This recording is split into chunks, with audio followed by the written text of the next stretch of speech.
Cheers, everybody. Uh-oh, here we go.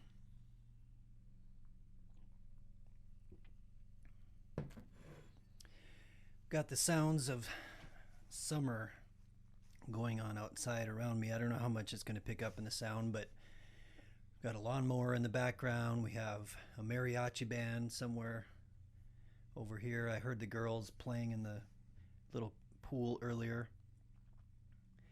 And it's Thursday afternoon, April 23rd. I just had some thoughts going through my mind I wanted to share. And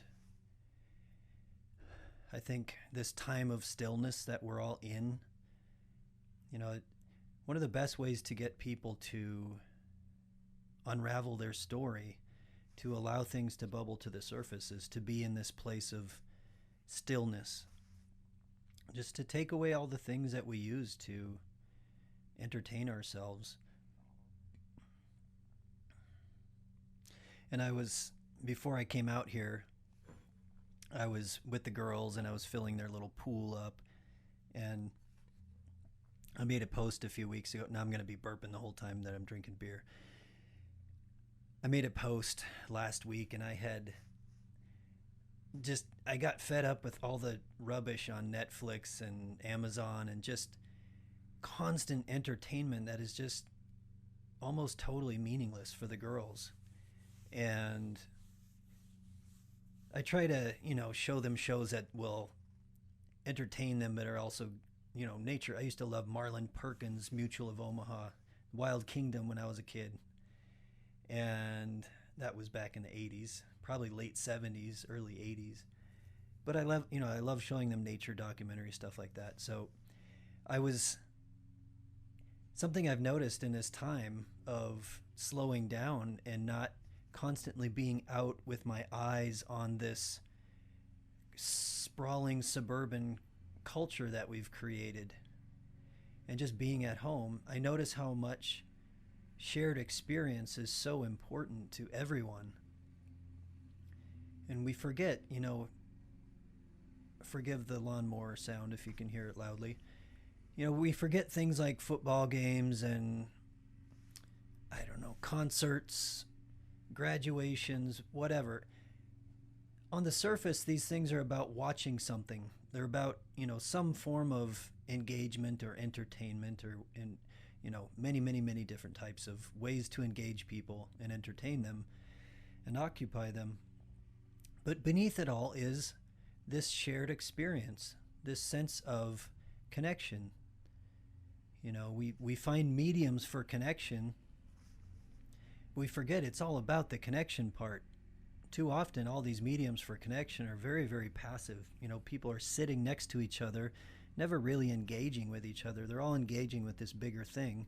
So there's this shared experience. So anyway, I was showing Olivia, my daughter, my 6-year-old, videos of Whitney Houston on YouTube. And, because everyone loved Whitney coming up in the 80s and 90s. And, she sang one of the best Star Spangled Banners ever.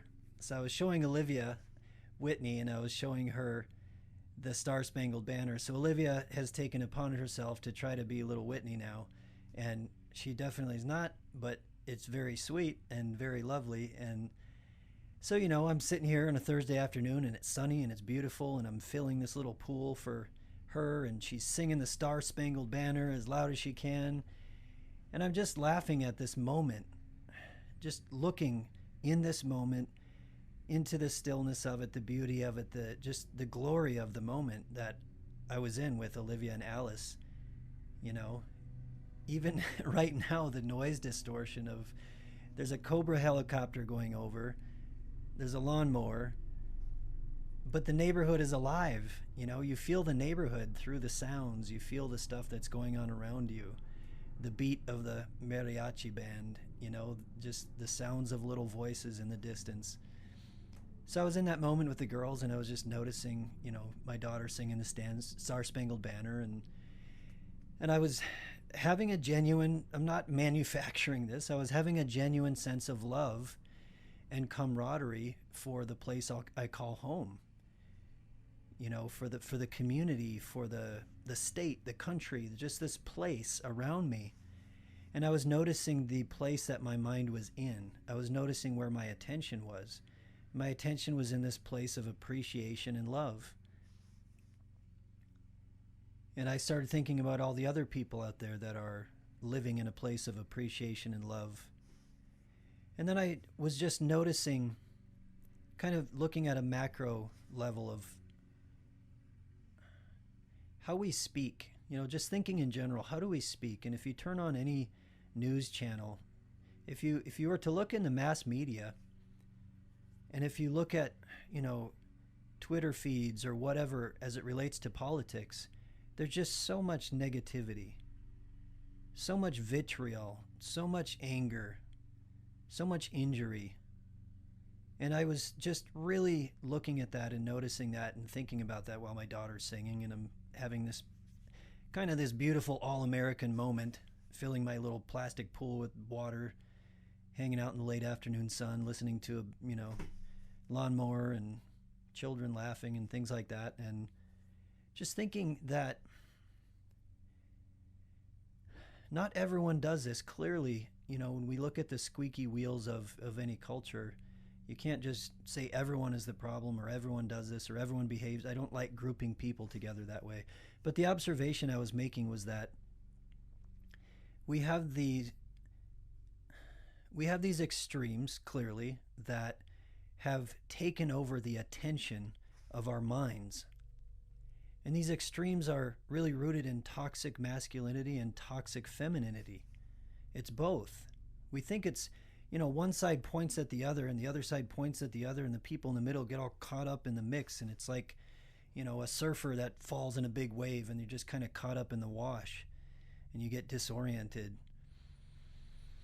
And you need to slow down and you need to let go and you need to allow that buoyancy of your body to eventually bring you to the surface. But if you fight it, you're gonna be consumed by it. And I look at kind of the wash of our culture and our country, and I think about how much people complain about their state of living, how much people complain within the context of, complaining from a smartphone, complaining from a safe home, from a safe neighborhood, complaining, just putting their attention, putting their perception into a place of only paying attention to injury. And that says a lot about how people see the world, through the lens of injury. And I'm trying to look at this and stumble through this with you and to speak about it honestly and openly without being judgy about it. Because this comes from a place of trauma. This comes from a place of injury. I'm trying to understand the injury of our culture. And I'm thinking, you can look at the Russian culture or any other culture as well. The Russian culture is a culture that has been just completely consumed by injury, by toxic masculinity. The reason they love someone like Vladimir Putin is because he is this overbearing, toxic masculine figure. And if you look at the history of the Soviet Union or Russia for the past 100 years, it's not very fun. Horrible, horrible, horrible damage and trauma. Horrible injury. Horrible injury. And if you think about this mythologically, if you think about it energetically or spiritually, just think of the energy, think of the injury of the masculine, think of the injury of war and what that does to a people. And you look at our world, our country, and we could sit here for the next 10 days dissecting this. But I'm just looking at how people speak. I'm looking at where people's attention is. I look on my own Facebook feed, and obviously I have a pretty biased culture of people because I'm surrounded by a lot of really wonderful, proactive people of all backgrounds. Friends all over the country, all as varied backgrounds as you can imagine. And, in general, people are just keep on keeping on and keep on trying to help their neighbors and keep on trying to do good things. And so my personal experience of the world, even in my own neighborhood, I live in a super diverse neighborhood. You know, there's a lot of support, there's a lot of love, there's a lot of camaraderie. No one's going hungry where I am. You know, there's an abundance of food being given out. And I know there might be shortages at some point, but right now I'm looking at what I notice. But the moment I turn on any source of media, whether that be social media, like Twitter, you know, if I type in any word that has to do with politics or economics, any civil, societal, geopolitical thing, what you're going to see is a lot of anger, a lot of injury, a lot of victimization, you know, a lot of identity politics. Here we go with another helicopter. That's not a Cobra, that's a bigger one.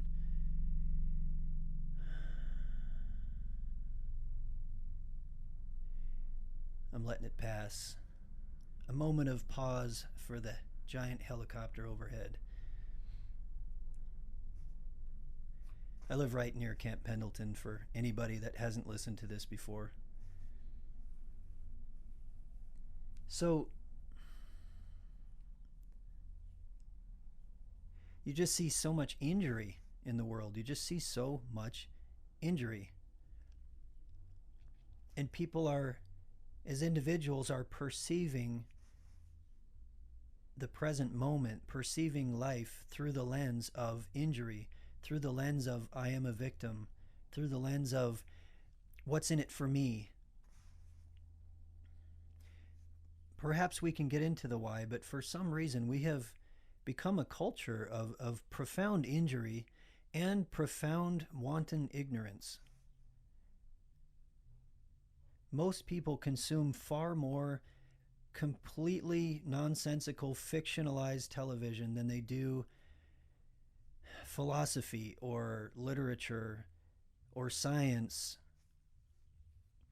I mean, vastly, vastly much more consumption of just completely nonsensical stuff that's being fed to us. We are consuming it. We make a choice to consume it. We make a choice to put our attention in those places.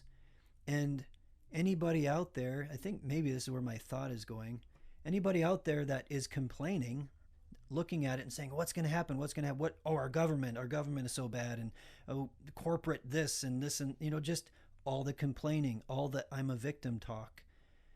That there sure is a lot of seeing the world through the lens of injury.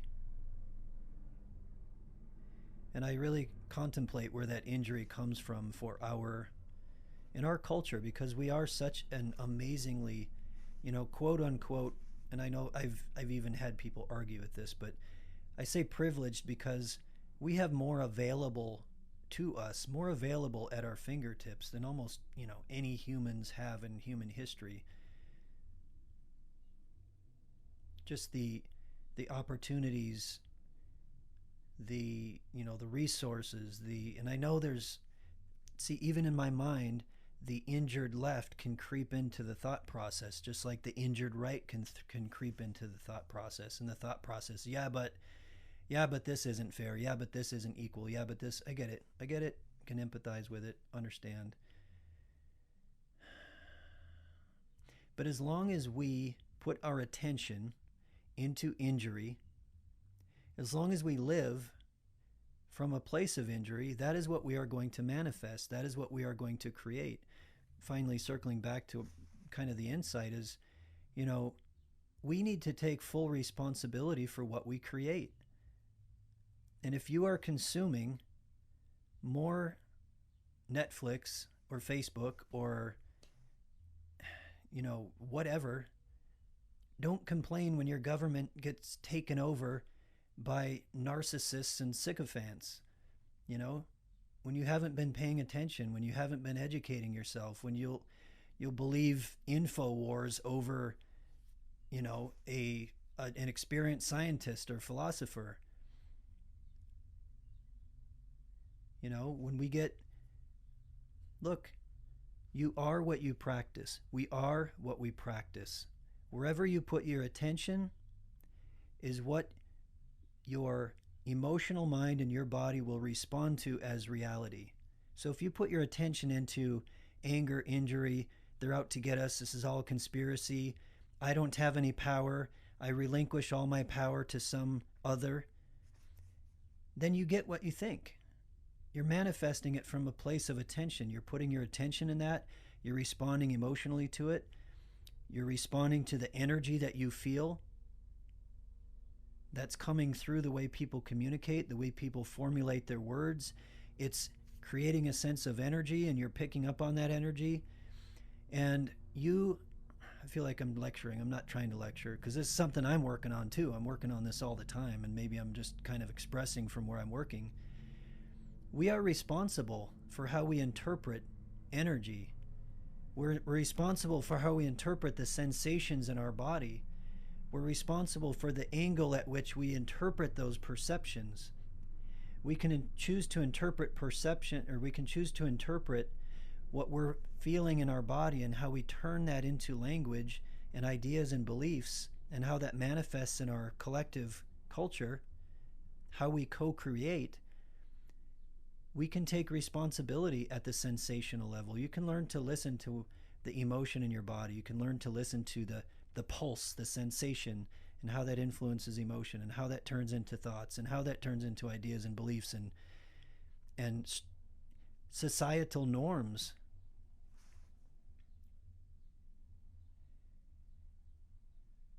So we have to understand that we are co-creating this by where we choose to put our attention. Every single one of us, where we put our attention is what we're creating.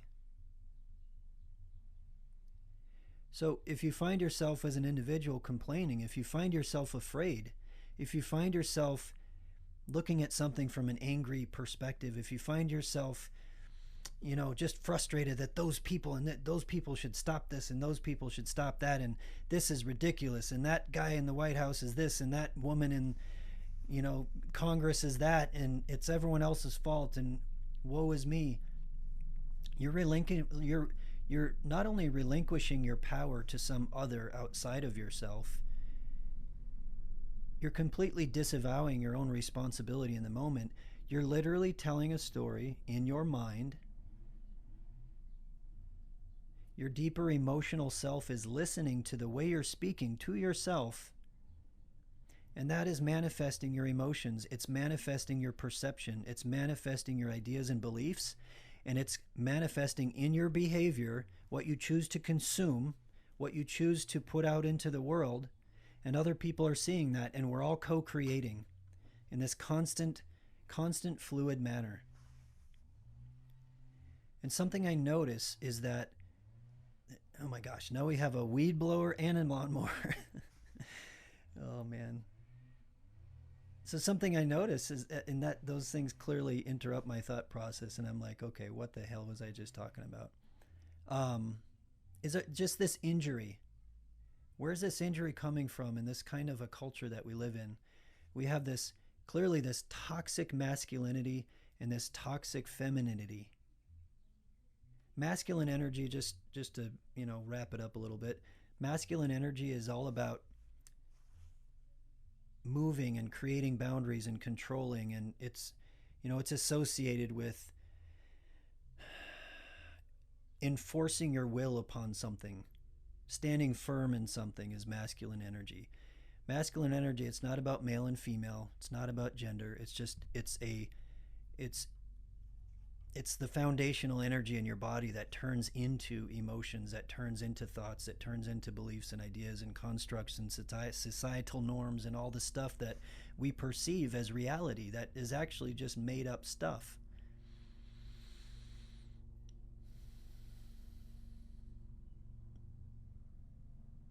So toxic femininity, on the other hand, is kind of the opposite of that. It's wanting everything to be just totally free and without limits and without boundaries, and healthy, I think maybe it's better to talk about healthy femininity, whether it's in male or female, it's an energy. Healthy feminine energy is about loving and nurturing and caretaking and compassion. Healthy masculinity is about setting good boundaries, taking full responsibility, shaping the world in accordance with values. So we're still imposing will, but it's rooted in ethics and value. It's not rooted in injury and fear and anger. Toxic masculinity comes from injury. That's what war does to the human species. And that's maybe part of what's behind. If you look at us as a people. Look at, go way back, World War I, World War II, Korean War, Vietnam War, on and on and on.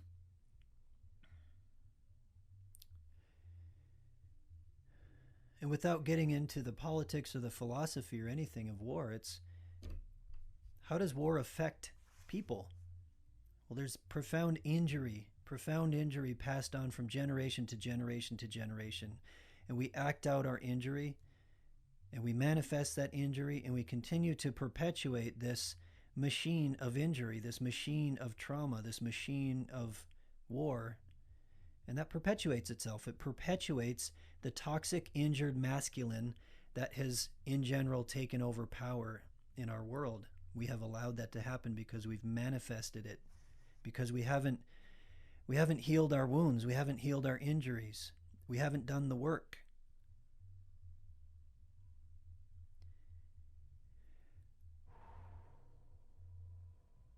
Really healthy feminine energy and masculine energy looks like compassion. What is compassion? It's true compassion is knowing when to set clear boundaries. It's knowing when not to rescue someone, when someone needs to suffer, when someone needs to go into that chrysalis and, into that cocoon, and they need to suffer out of that space. I learned this in Lutheran church when I was like 7 years old. Come out of that space and come out stronger because of the suffering. Suffering leads to enlightenment. Oh boy, we have a dog and we have 2 little girls that are coming in. Hi. So the girls came out and they brought Lucy. So ideally, we as a culture of people, this is just my opinion, my thought process, this is where I've arrived as an individual. So everything I'm saying about culture, my perception of everything comes from what I'm working on within myself, and realizing that the only way to really do anything worthwhile or change anything is to take full responsibility for yourself, to be fully honest with yourself, to fully take responsibility. And you can do that on a sensational and energetic level.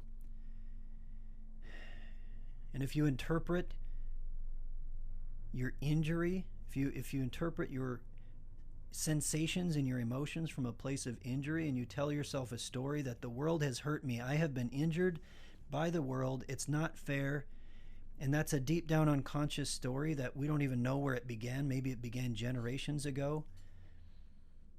If you're not able to make that conscious and take responsibility for it, it acts itself out. We act out this toxic masculinity, this toxic injury.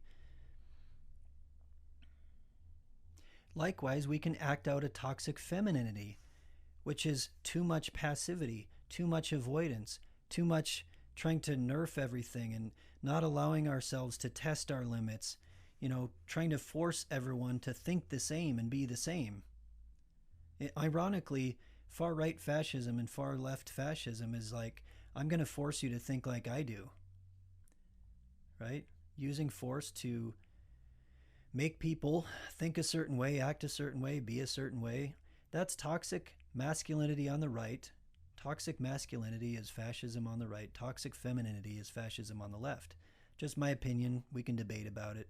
If you know more about this stuff than me, I would love for you to be on the podcast and we can talk about it. But all this started because I was watching my little girl sing the national anthem, singing her little heart out, trying to be Whitney.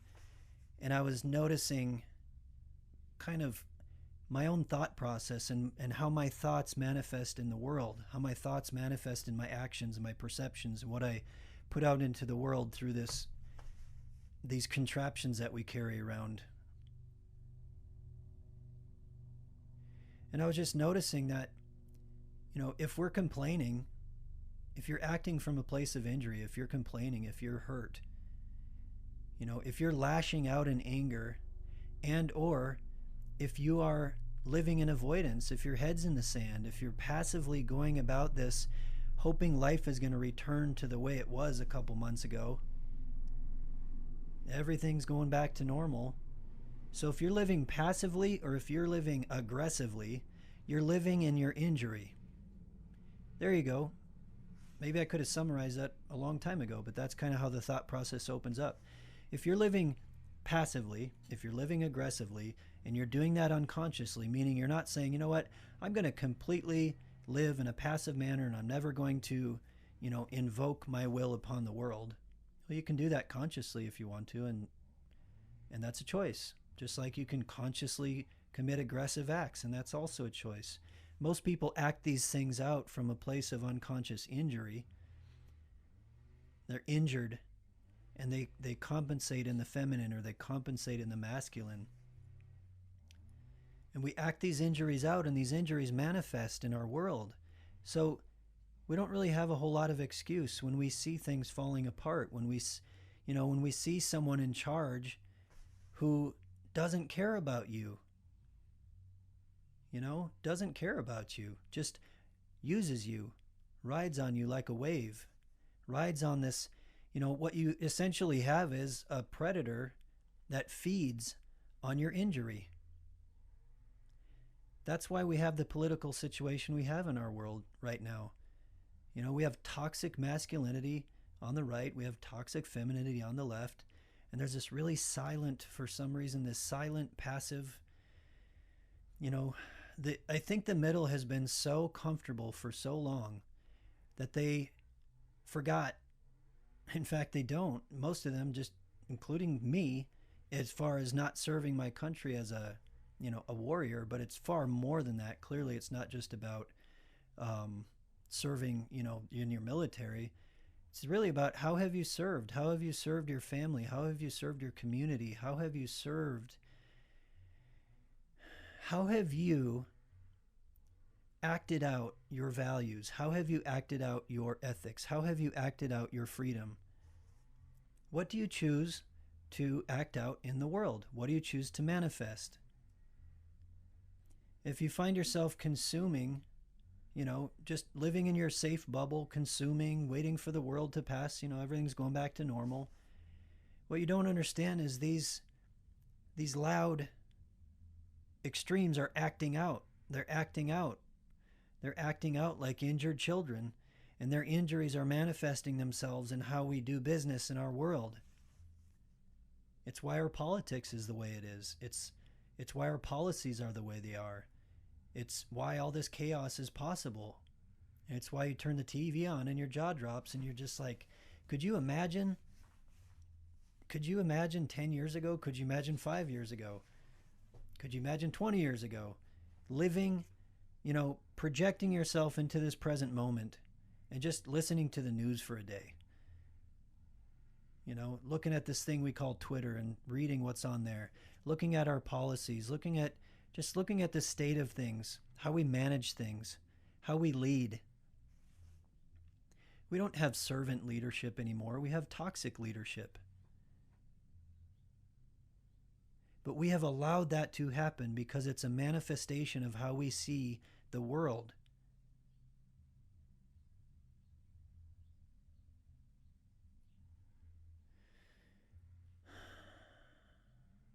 So we could keep going on that, but you know what? I think you get the gist, and I think I've gotten it out of my system a little bit today. Gotten it out. So we've been put in this time of stillness. We've been put in this moment where we can change this, folks. We can truly change this. We can truly change the direction of how we do business very quickly. It all depends on how you speak. It starts with how you respond to what you're feeling in your body, and how that turns into your thoughts, and how that formulates ideas, and how that determines what you subscribe to, what you consume, and therefore what grows in the world. What do you want to consume? And how is that going to manifest? So we can right this ship. We can save ourselves, so to speak. But we need to heal this toxic masculine and toxic feminine, and we need to stop barking across, because this is all coming from a place of trauma and injury. And this is the path I've been walking for a long, long time, is really realizing one of the best ways that you can impact the world is to help people heal through their injuries. Guess what? I've yet to meet a human being who has dedicated themselves or taken responsibility for a journey of healing who came out on the other end more angry or more passive. What real healing is healing the masculine, healing the feminine, meeting in the middle. That's what yin and yang is about. That's what the balance is about, right? Light and dark within ourselves, understanding them both, recognizing it's about balance, recognizing that we're manifesting from the place of our own perception. So, you know what? This is an amazing time for us to change this. We can change, man, but we have got to stop pointing the finger outside of ourselves and blaming someone else for our circumstances. Every single person needs to take a good look within, take a breath, slow down, feel your pain, notice your pain, take responsibility for your pain, take responsibility for your injury, start reaching out to each other, start sharing from a place of value, start sharing from a place of love, start acting that out in your communities. Maybe unplug a little bit, act out this love in your communities, because when people heal, they act out their love. When people heal, they don't want to be toxically feminine or toxically masculine anymore. It just doesn't work that way. You know, all the bad stuff, all the goblins and ghouls and shit that we put, you know, we mythologize and we make it as if it's out of our power. You know, we act as if these things are out of our power and out of our control and that we're at the mercy.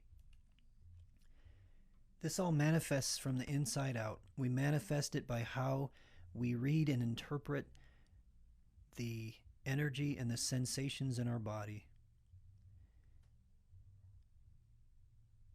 I was working with a client a couple days ago. He gave me permission to talk about this. I actually mentioned it in another podcast. How, without getting into any detail at all, the core of his work at this point is recognizing that when he feels masculine energy coming toward him, or when he has to act from a place of masculine energy, in other words, he has to stand up for himself, he has to set boundaries, he has to engage someone in a way that he really stands his ground. He interprets that energy as something that is threatening because that is what his life has taught him. And that makes him feel anxiety, and that manifests in obsessive thoughts and compulsive behaviors, and it acts out in that way. So realizing that his obsessive compulsive behavior and thought process is actually a manifestation of how he interprets masculine energy, and he has compensated in the feminine direction. So become more passive, more accommodating, more, you know, and there's something good at that, becoming really creative and expressing in a creative manner. At the same time, realizing his healing is about healing his response to masculine energy and finding a balance. He needs to find a balance in himself. And we need to find a balance in ourselves. We need to find a balance in ourselves. We need to learn how to go deep down the rabbit hole of the stories we're telling ourselves and take full responsibility, and that will right all the wrongs, man. So, be well out there, friends and neighbors. And if you ever want to email me, ask me questions, tell me I'm an idiot, my email is mark, M-A-R-K, @jesart, JESART.com. And if you ever have any thoughts or questions, I would love to hear them, and I would love to explore more. Take care out there, everybody. This is Dr. Mark Jesinoski. This is the Wizard Podcast, episode 23.